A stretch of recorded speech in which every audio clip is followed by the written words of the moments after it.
Io, Enrico, accolgo te Jessica come mia sposa.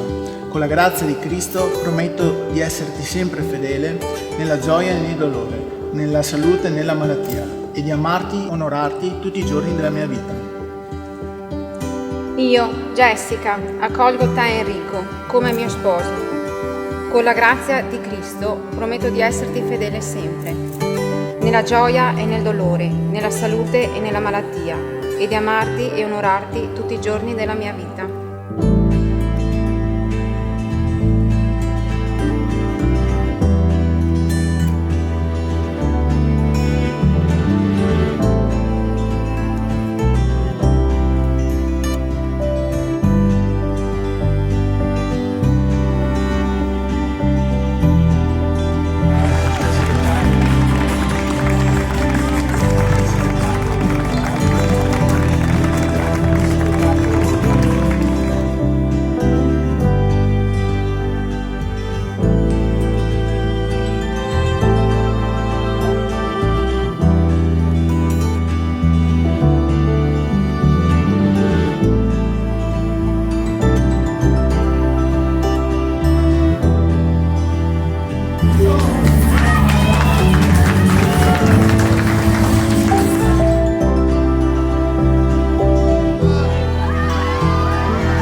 Jessica, ricevi questo anello, segno del mio amore e della mia fedeltà, nel nome del Padre e del Figlio e dello Spirito Santo. Enrico, ricevi questo anello, segno del mio amore e della mia fedeltà, nel nome del Padre, del Figlio e dello Spirito Santo.